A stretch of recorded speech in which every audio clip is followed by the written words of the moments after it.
दिल्ली के deputy CM Manish Sisodia के दफ्तर पर सीबीआई ने छापे मारे हैं। इसकी जानकारी मनीष सिसोदिया ने खुद ट्वीट करके दी है। मनीष सिसोदिया ने अपने ट्वीट में लिखा कि आज फिर सीबीआई मेरे दफ्तर पहुंची है, उनका स्वागत है। इन्होंने मेरे घर पर रेड कराई, दफ्तर में छापा मारा, लॉकर तलाशे, मेरे गांव तक में छानबीन करा ली। मेरे खिलाफ ना कुछ मिला है ना मिलेगा, क्योंकि मैंने कुछ गलत किया ही नहीं। ईमानदारी से दिल्ली के बच्चों की शिक्षा के लिए काम किया। मनीष सिसोदिया कहते हैं कि ये तमाम चीजें होने के बावजूद सीबीआई बार बार छापेमारी कर रही है।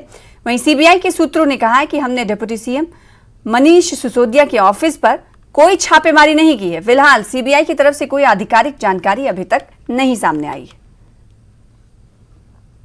राजधानी दिल्ली की राजनीतिक गलियारों में अचानक उस वक्त में काफी गर्मी आ गई जब पता चला कि सीबीआई की टीम अचानक सेक्रेटरीट स्थित जो मनीष सिसोदिया का जो दफ्तर है वहां पे पहुंची। यहां पे देखा जा सकता है कि दिल्ली पुलिस के जो जवान हैं वो काफी सतर्क यहाँ नजर आ रहे हैं। और यहाँ पर सीबीआई की टीम जब पहुंची उसके बाद यहाँ पर इस मामले की जानकारी मिलते ही यहाँ पर अचानक काफी अफरा तफरी जैसा माहौल बना। कि जो जिस तरह से इस मामले में मनीष सिसोदिया के द्वारा भी बताया गया है कि सीबीआई की टीम यहाँ पर छापेमारी करने के लिए पहुंची है, लेकिन सीबीआई के सूत्र बताते हैं कि कुछ दस्तावेज जो हैं वो लेने के लिए आए थे। लिहाजा दस्तावेज को लेने के लिए यहाँ पे पहुंचने के बाद बाकायदा नोटिस दिया गया और उसके बाद उन तमाम दस्तावेजों की मांग की गई। जिस तरह से मनीष सिसोदिया की अगर बात करें तो मनीष सिसोदिया के खिलाफ जिस तरह से दिल्ली आबकारी नीति मामले में जो फर्जीवाड़े मामले में जिस तरह से सीबीआई के द्वारा मामला रजिस्टर्ड किया गया, मनीष सिसोदिया को आरोपी नंबर 1 बनाया गया और इस मामले पे तफ्तीश का दायरा लगातार आगे बढ़ाती हुई नजर आ रही है। तो इसी मामले में कुछ दस्तावेज को प्राप्त करने के लिए, उससे संबंधित तमाम जानकारियों को लेने के लिए सीबीआई के यहाँ टीम पहुंची थी। निश्चित तौर पे कहा जा सकता है कि जैसे जैसे इस मामले में तफ्तीश का दायरा आगे बढ़ता जा रहा है, कई महत्वपूर्ण जो खुलासे जो है वो होते जा रहे हैं। हालांकि इस मामले में सीबीआई के द्वारा भी चार्जशीट दायर किया गया है और उसके साथ साथ जो दूसरी एजेंसी की बात करें, ईडी की बात करें, ईडी के द्वारा भी इस मामले में चार्जशीट दायर किया जा चुका है। लेकिन अब तक जिस तरह से बाकायदा इस मामले पर मनीष सिसोदिया के द्वारा कई आरोप लगाए जा रहे हैं जांच एजेंसी को लेकर, लेकिन जांच एजेंसी का कहना है कि इस मामले में तफ्तीश से जुड़े हुए जो तमाम डॉक्यूमेंट्स हैं उसको लेने के लिए जिस तरह से बाकायदा यहाँ पहुंची थी, आने वाले वक्त में जब भी जरूरत पड़ी तो सीबीआई की टीम फिर से यहाँ पर वापस आ सकती है। वीडियो जर्नलिस्ट रावत के साथ शेखर आनंद, न्यूज़ 18 दिल्ली। जो हमारी केंद्र की सरकार है, मोदी जी की सरकार, उसका एक ही मकसद है, अरविंद केजरीवाल को बदनाम करो, आम आदमी पार्टी की सरकार को बदनाम करो, इनके मंत्रियों को बदनाम करो। और इसी के कारण मनीष सिसोदिया जो एक सर्वश्रेष्ठ शिक्षा मंत्री हैं, जो दिल्ली के लाखों बच्चों को अच्छी शिक्षा देने का काम कर रहे हैं, उनके घर पे सीबीआई का छापा मारा, कुछ नहीं मिला। उनके गांव में सीबीआई का छापा मारा, कुछ नहीं मिला। उनके बैंक के लॉकर पे सीबीआई का छापा मारा, कुछ नहीं मिला। उनके दफ्तर पे पहले भी सीबीआई का छापा मारा, कुछ नहीं मिला। और आज शनिवार के दिन जब कार्यालय बंद है, अचानक सीबीआई धमक के पहुंचती है हमें छापे मारना है। तो सीबीआई जैसी संस्था का एक ऐसा चेहरा लोगों के सामने आ रहा है और मोदी जी ने उसको ऐसा अपना एक हथियार बना लिया है जो विपक्ष के लोगों को, आम आदमी पार्टी को बदनाम करने और आम आदमी पार्टी के नेताओं पे फर्जी छापेमारी करने का जरिया बन गया है। इसके अलावा कुछ नहीं। तो मैं ये कहना चाहता हूं भारतीय जनता पार्टी की सरकार से, मोदी जी की सरकार से, मनीष सिसोदिया के घर पे छापे मार लो, दफ्तर में छापे मार लो, गांव में छापे मार लो, मिलेगा कुछ नहीं, क्योंकि उन्होंने कोई भ्रष्टाचार नहीं किया। दिल्ली के लाखों बच्चों को अच्छी शिक्षा देने का काम मनीष सिसोदिया कर रहे हैं और उसी की सजा सरकार देने का काम कर रही है। कांग्रेस ने शनिवार को पार्टी सांसद संतोख सिंह चौधरी के सम्मान में पंजाब में अपनी भारत जोड़ो यात्रा को एक दिन के लिए स्थगित कर दिया है। दरअसल संतोख सिंह चौधरी की मार्च के दौरान दिल का दौरा पड़ने से मृत्यु हो गई। कांग्रेस नेता राहुल गांधी ने भी 15 जनवरी को जालंधर में होने वाली अपनी प्रेस कॉन्फ्रेंस स्थगित कर दी है और अब ये 17 जनवरी को होशियारपुर में होगी। काबिले जिक्र बात यह है कि सड़क पर चलते चलते संतोख सिंह को हार्ट अटैक आया था और कुछ ही देर में उन्होंने दम तोड़ दिया। घटना के बाद राहुल गांधी और यात्रा में शामिल सभी नेता और कार्यकर्ताओं ने उन्हें श्रद्धांजलि दी। प्रधानमंत्री नरेंद्र मोदी ने भी संतोख सिंह के निधन पर दुख जताया। उन्होंने लिखा कि वो पंजाब के लोगों की सेवा के लिए, प्रयासों के लिए याद किए जाएंगे। उनके परिवार और समर्थकों के साथ संवेदना प्रकट करता हूं। ये तो मेरा ख्याल एडा वड्डा नुकसान हो गया और जलंधर कांग्रेस का, पंजाब कांग्रेस का, इंडियन नैशनल कांग्रेस का ਔਰ ਉਹਨਾਂ ਦੇ ਪਰਿਵਾਰ ਦਾ ਤਾਂ ਨੁਕਸਾਨ ਹੈ ਹੀ ਹੈ ਔਰ ਸਾਡਾ ਸਾਰਿਆਂ ਦਾ ਦੋਸਤਾਂ ਮਿੱਤਰਾਂ ਦਾ ਇੱਕ ਖਾਲੀਪਨ ਜਿਹਾ ਅੱਜ ਮਹਿਸੂਸ ਹੋ ਰਿਹਾ। हाँ अज यात्रा जी स्टॉप दी गई है और बाकी सलाह करके परिवार नाल जो भी फर्दर जिहड़ा गल करके तो फिर उहदे मुताबिक इहनूं करांगे। मकर संक्रांति के मौके पर केंद्रीय गृह मंत्री अमित शाह शनिवार से 2 दिन के गुजरात दौरे पर हैं। शनिवार सुबह वे परिवार के साथ अहमदाबाद के जगन्नाथ मंदिर पहुंचे। यहां पूजा अर्चना के बाद साबरमती रिवर फ्रंट पर हो रहे काइट फेस्टिवल में कार्यकर्ताओं के साथ जमकर पतंगे भी उड़ाईं। पतंगबाजी के अलावा अमित शाह ने परिवार के साथ गांधीनगर स्थित कपिलेश्वर महादेव मंदिर के दर्शन किए। मकर संक्रांति को गुजरात में उत्तरायण के रूप में जाना जाता है और इसे 2 दिनों तक मनाया जाता है।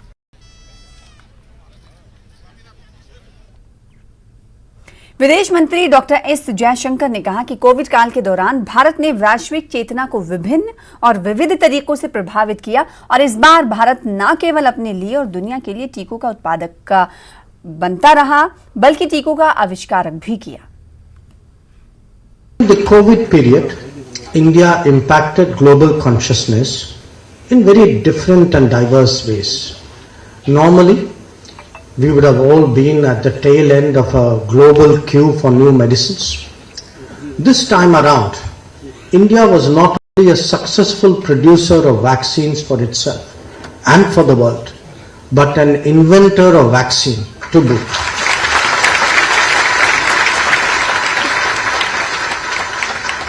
Now, it's a different matter that some people try to run it down, but of course the CoWIN platform, which enabled us to execute a 2 billion plus shot in the arm operation so smoothly. You know what a contrast it was with many other parts of the world. Our solidarity was also expressed in providing vaccines to more than 100 partners worldwide and medicines to more than 150 nations including developed nations. There were other developments in the same period that were equally compelling. These were developments at home, but sometimes because they are so close to home, we tend to take it for granted. That we could give food support to 800 million people during COVID.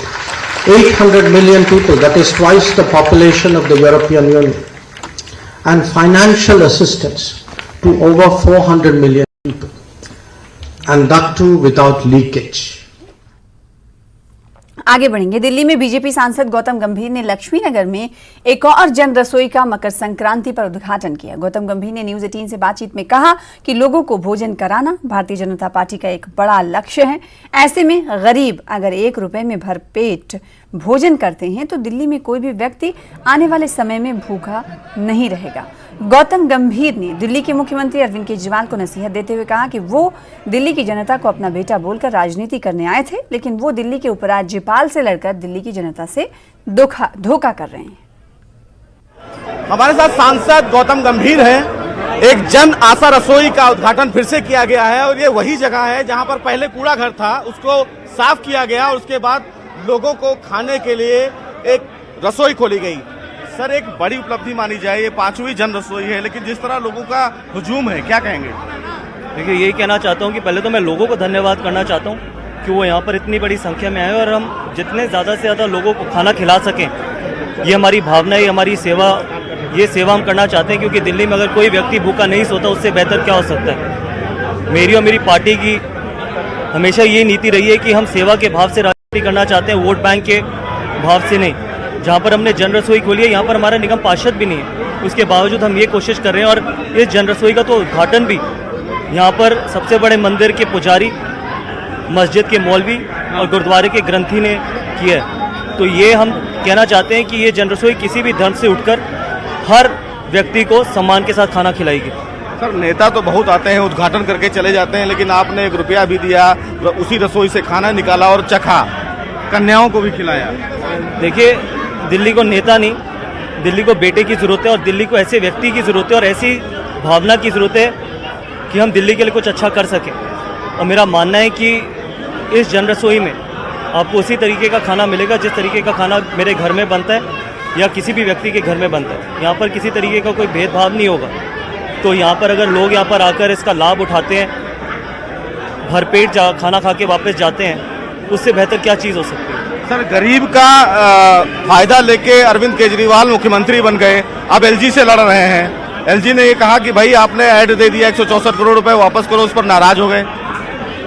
देखिए, आप ये सवाल दिल्ली के मुख्यमंत्री से पूछे ना कि पिछले 8 साल में दिल्ली में किस तरीके के काम हुए। करोड़ों रुपए अगर अपने विज्ञापन पे लगाएंगे, टैक्स पेयर का मेहनत की कमाई, किसी और की मेहनत की कमाई अगर अपनी राजनीति चमकाने के लिए लगाएंगे, तो एलजी साहब तो फिर इसके ऊपर सवाल उठाएंगे ही ना। आप ये कोशिश करें कि आपके ऊपर कोई भी सवाल ना उठाए। ये सवाल पूछिए ना दिल्ली के मुख्यमंत्री से, पिछले 8 साल में एक स्कूल, कॉलेज, हॉस्पिटल, एक डीटीसी बस नहीं, एक फ्लाईओवर नहीं। हालत देखिए आप दिल्ली की, जनसंख्या बढ़ती जा रही है और दिल्ली और बर्बाद होती चली जा रही है। हमारा फ़र्ज़ ये है कि हम दिल्ली को किस तरीके से बचा सकें और किस तरीके से दिल्ली के लिए काम कर सकें, क्योंकि ये सिर्फ लड़ाई हमारी और आम आदमी पार्टी की नहीं है। ये लड़ाई हमारे आने वाले बच्चों की और उनके भविष्य की है। तो ये लड़ाई हम उनके लिए लड़ रहे हैं और आगे लड़ते भी रहेंगे। क्या नसीहत देंगे केजरीवाल साहब कि सच्चाई के साथ काम करिए। आप दिल्ली को अपना बेटा कह के आए थे, तो बेटे के भाव से काम करिए, नेता के भाव से नहीं।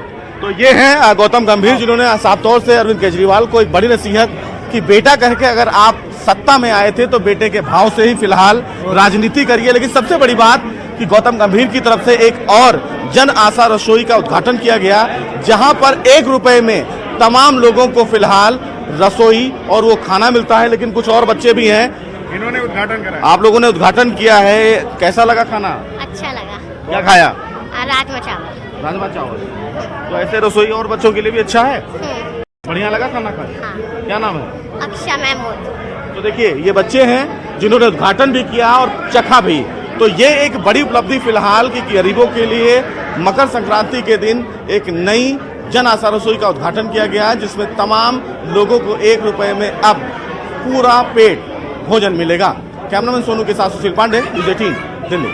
अलीगढ़ में पूर्व मुख्यमंत्री कल्याण सिंह की जयंती समारोह में केरल के राज्यपाल आरिफ मोहम्मद खान ने शिरकत की। इस दौरान आरिफ मोहम्मद खान ने स्वर्गीय कल्याण सिंह को श्रद्धांजलि दी। मीडिया से बातचीत करते उन्होंने कहा कि उनके भाषण में अगर अंबेडकर का जिक्र नहीं तो उनका इसमें कोई कसूर नहीं है। उनका कहना है कि भाषण तो राज्य सरकार तय करती है, गवर्नर थोड़ी तय करती है। भाषण तो राज्य सरकार तय करती है, गवर्नर थोड़ी तय करते हैं। तो अगर नहीं पढ़ा तो इसका मतलब राज्य सरकार ने नहीं लिखा होगा। भाई, गवर्नर का भाषण जो होता है असेंबली सेशन में, वो गवर्नर खुद नहीं तैयार करते हैं, वो तो राज्य सरकार तय करती है। अब ये मैं कैसे बता सकता हूँ? ये तो डीएम के बता सकती है। क्या कहना जायज है जब भाषण सरकार? भाई, मैं जहाँ तक जानता हूँ और जो बिल्कुल सही है कि जो ये गवर्नमेंट का पॉलिसी स्टेटमेंट होता है, जो हर वर्ष के शुरू में जो पहला सत्र होता है, उसमें राज्यपाल के अभिभाषण के जरिए जो चीज कही जाती है वो गवर्नमेंट का पॉलिसी स्टेटमेंट होता है, नीति वक्तव्य होता है। तो वो लिखेंगे वही गवर्नर बोलेंगे। आगे बढ़ेंगे। दिल्ली के कॉन्स्टिट्यूशन क्लब में 15 जनवरी तक मुद्रा उत्सव लगाया गया है। उत्सव में जहां देश विदेश की प्राचीन सिक्के करेंसी आकर्षण का केंद्र है, तो 200 साल पुराने नोट विशेष तौर पर अंग्रेज के राज और हैदराबाद सहित अलग अलग राज्यों के नोट लोगों को अपनी ओर खींच रहे हैं। मुद्रा उत्सव में बहुत कुछ अनोखा और देखने लायक है, लेकिन करेंसी की दुनिया में हज पर सऊदी अरब जाने वाले लोगों के लिए छापे गए अनोखे नोट भी लोगों को अपनी ओर आकर्षित कर रहे हैं। हमारे संवाददाता खुर्रम शहजाद आपको प्राचीन सिक्कों से लेकर भारत में छपे सऊदी अरब में चलने वाले नोटों से रूबरू करा रहे हैं। डिजिटल करेंसी की बात कर रहे हैं, लेकिन ये एक लंबा दौर गुजरा है। तो इस वक्त हम दिल्ली के कॉन्स्टिट्यूशन क्लब में मौजूद हैं। आप देख सकते हैं कि यहाँ पर मुद्रा उत्सव यानी कि सिक्कों की दुनिया, करेंसी की दुनिया आप यहाँ देख सकते हैं। और ये मुद्रा उत्सव लगाया है दिल्ली मुद्रा उत्सव 2023 यहाँ पर ये लगाया गया है कॉन्स्टिट्यूशन क्लब में। यहाँ पर अभी ये चलने वाला है, लेकिन यहाँ पर जो तमाम तरह की करेंसी है वो आपको देखने को मिलेगी। हमने बचपन में या फिर अंग्रेज़ों के ज़माने में बहुत सारे नोट्स देखे थे, वो आपको यहाँ पर देखने को मिलेंगे। और साथ ही साथ जो सिक्के हैं वो भी यहाँ पर देखने को मिलेंगे। तो अलग अलग तरह के सिक्के हैं, आप देख सकते हैं। ये कभी ये सिक्के चला करते थे जो अब यहाँ पर हैं। अलग अलग ज़माने के, अलग अलग वक्त के, अलग अलग समय के ये तमाम सिक्के हैं। ये देखिए वो सिक्के हैं जो एल्युमिनियम के चला करते थे, बचपन में हमने ये देखे भी थे। 20 पैसे का ये सिक्का है। तो सिक्के अलग अलग यहाँ पर हैं, अलग अलग ज़माने के हैं। और देखिए, ये देखिए कितने पुराने सिक्के हैं ये? सर ये 2000 साल पुराने सिक्के हैं, कुशाल पीरियड के। ये इनको मोहरे बोलते थे। ये मुगल भी है इसके अंदर। अच्छा। और ये सर ये मुगल में चांदी के सिक्के हैं मेरे पास। अच्छा। जो आज से 400 साल 300 साल पहले चला करते थे। जहांगीर के, औरंगजेब के, अकबर के, उस जमाने के सिक्के हैं ये। लेकिन यहाँ पर जो सिक्के हम देख रहे हैं, क्या है इनका राज और क्या इनका इतिहास है? क्योंकि लोगों की दिलचस्पी है, तमाम लोग आपने पूरा मेला भी लगाया है, लेकिन सिक्कों का इतिहास क्या है? किस तरह के सिक्के हैं यहाँ पर? देखिए यहाँ पर सिक्के आपको हमारी मुद्रा उत्सव के अंदर जो है 2700 साल से लेकर आज तक के सिक्के मिलेंगे। इन सिक्कों से हमें जो है ना हमारी संस्कृति पता लगती है, हमारा इतिहास पता लगता है, हमारे महापुरुष जो गुजरे हैं उनकी याद में हमारे जो भी हमारा इवेंट रहता है। अब जैसे हमारा आज़ादी का अमृत महोत्सव चल रहा है, इसको लेकर भी जो है हमारे गवर्नमेंट ने सिक्के छापे हैं। कुछ हमें ऐसे क्या कोई ऐसी खास चीज अगर आपके पास है जो हमारे दर्शकों के लिए हज के लिए अलग नोट बनता था? ये हज के लिए नोट बनता था, लाल कलर के होते थे ये। जी जी, क्या खासियत है इसकी? ये कलर इसका अलग होता था। और इस पर ये नोट ऐसे नोट होते थे कि जब इशू किए जाते थे, यहाँ से कोई भी हज जाता था तो उनको इशू किए जाते थे, तो ये यहाँ से आपके मक्का मदीना में चलेंगे नोट। इंडियन करेंसी है पर ये चलेगा मक्का मदीना, ये सिर्फ उनके लिए स्पेशल किया जाता था। अच्छा, ये सिर्फ एक बार बनाएगा। तो देखिए मतलब पहले करेंसी कैसे चलती थी अलग अलग जगहों पर। 100 रुपए का नोट ये हज पर, यानी सऊदी अरब जो लोग जाते थे वहाँ भारत का रुपया नहीं चलेगा, सोना चलेगा। लेकिन ऐसा नोट भी आ गया था जो हज पर वहाँ पर जो लोग हज करने गए हैं उनके लिए। ये नोट इंडिया में नहीं चलता था, ये सिर्फ मक्का मदीना में चलता था। और जो भी कलेक्शन जो भी यहाँ से जाता था उनको एक लिमिटेड अमाउंट दिया जाता था कि जैसे कोई बंदा जाता है खर्च के लिए, उनको 500 रुपये दिए जा रहे हैं, तो वो इसी नोटों में दिया जाता था और ये वहीं चलता था। उसके बाद ये दोबारा इंडिया में गवर्नमेंट वापसी लेती थी और इसी को रीयूज होता था। बिल्कुल जी जी। ये नोट 786 नंबर के शौकीन भी बहुत इकट्ठा करते हैं सारे नोट। अच्छा। ये फैंसी नंबर ये लोग बहुत। तो देखिए ये करेंसी की दुनिया है और नोटों की दुनिया है, यहाँ पर सिक्के हैं। और देखिए हमने आपको एक बड़ी अहम चीज़ दिखाई कि पहले जब भारत से लोग हज पर जाते थे तो उनके लिए भी एक नोट छापा गया जो यहाँ पर नहीं चलता था बल्कि सऊदी अरब में चलता था। तो ये सिक्कों की दुनिया है, करेंसी की दुनिया है। और जो लोग जानना चाहते हैं, अपनी सभ्यता को समझना चाहते हैं, दुनिया को जानना चाहते हैं, वो सिक्कों के जरिए, करेंसी के जरिए भी दुनिया को समझ सकते हैं। वीडियो जर्नलिस्ट मनमोहन सिंह के साथ खुर्रम शहजाद, न्यूज़ 18 दिल्ली। अलीगढ़ मुस्लिम विश्वविद्यालय में छात्र संघ बहाली की मांग को लेकर छात्रों ने धरना प्रदर्शन किया। बाबे सैयद गेट बंद करके छात्र धरने पर बैठ गए। छात्रों ने 24 घंटे पहले छात्र संघ बहाली के लिए चुनाव अधिकारी घोषित करने की मांग की, लेकिन एमयू प्रशासन की तरफ से अभी तक कोई पहल सामने नहीं आई है। वहीं एमयू में सुरक्षा के मद्देनजर सतर्कता बढ़ा दी गई। हमारा स्टूडेंट यूनियन इलेक्शन कराने की है डिमांड, क्योंकि 2018 से अब तक इलेक्शन नहीं हुआ। एक बार 2019 में धरना लगा था, लेकिन वाइस चांसलर साहब की जो तानाशाही रवैया है पूरे सबको पता है कैंपस में, और वो कराना इलेक्शन चाह नहीं रहे हैं। इससे पहले भी हमने सर सैयद डे से पहले एक दिन दिया था, फिर रजिस्ट्रार साहब में हमें आश्वासन दिया था कि क्या नाम है जनवरी में हम आपका इलेक्शन करवाएंगे, लेकिन अभी तक यूनिवर्सिटी एडमिनिस्ट्रेशन से हमारे पास कोई जवाब नहीं आया है। इसलिए हमने एक दिन पहले इनको 24 घंटे पहले एक फिर मेमोरेंडम दिया था, चौथा मेमोरेंडम इनको दिया था कि हम धरना लगाएंगे। अब हमने कल धरना लगा दिया। धरना लगाते हुए हमें आज 24 घंटे पार हो चुके हैं और ये धरना अब चलता रहेगा जब तक हमारी इलेक्शन की शेड्यूल नहीं आ जाता, तब तक ये धरना चलता रहेगा। परसों एक मेमोरेंडम दिया था जिसमें 24 घंटे का टाइम दिया था कि हमें स्टूडेंट यूनियन का शेड्यूल दिया जाए, तो उस पर कोई रिस्पॉन्स नहीं आया। उससे पहले भी 3 बार हम लोग मेमोरेंडम दे चुके हैं, एडमिनिस्ट्रेशन की तरफ से कोई भी रिस्पॉन्स नहीं आया है। तो हम लोग इंडेफिनिट स्ट्राइक पे बैठे हैं और जब तक शेड्यूल नहीं मिलेगा तब तक बैठेंगे। लास्ट टाइम जो यूनियन हुआ था जो है 2018 में हुआ था, उसके बाद जो है यूनियन हुआ ही नहीं है। हम लोग का डिमांड यही है कि वो जो है डेट जो है हमें अपॉइंट करे, और जो है हम लोग जो है अपने रूम से जो है हीटर वगैरह जो है ठंडी में जो है जो बाहर यहाँ पे जो है बाबा सैयद की जो है बाहर खड़े हैं, इस वजह से है क्या, ताकि जो है हमारे जो राइट्स हैं जो है हमें मिले। मकर संक्रांति त्योहार के मौके पर भोपाल में इंतखाबी रंग नजर आया। भोपाल कांग्रेस विधायक आरिफ मसूद ने मकर संक्रांति के पावन पर्व के मौके पर आवाम के बीच तिल के लड्डू बांटे। साथ ही उन्होंने नफरत छोड़ो भारत जोड़ो के नाम से पतंग भी उड़ाकर सरकार को निशाना बनाया। सबसे पहले तो मकर संक्रांति की बहुत बहुत बधाई। और इस पर्व पर हमने भी लड्डू खाया और आप लोगों ने भी खाया ही होगा। सबको लड्डू खिलाकर आज जो है कि पारंपरिक हमारा एक त्यौहार है जो तिल्ली के लड्डू से शुरू होता है और खुशियों का अवसर देता है। उसी पर हमने आज नफरत छोड़ो और भारत जोड़ो पतंग उड़ाकर ये संदेश देना चाहे कि हम सब लोग देश के वासी हर त्यौहार इसी तरह खुशी से मनाएं और सबके चेहरे पे हम खुशहाली देखना चाहते हैं।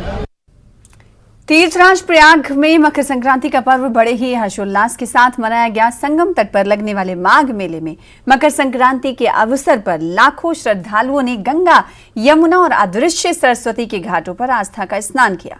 मकर संक्रांति पर्व पर श्रद्धालुओं ने संगम तट पर पूजा अर्चना की।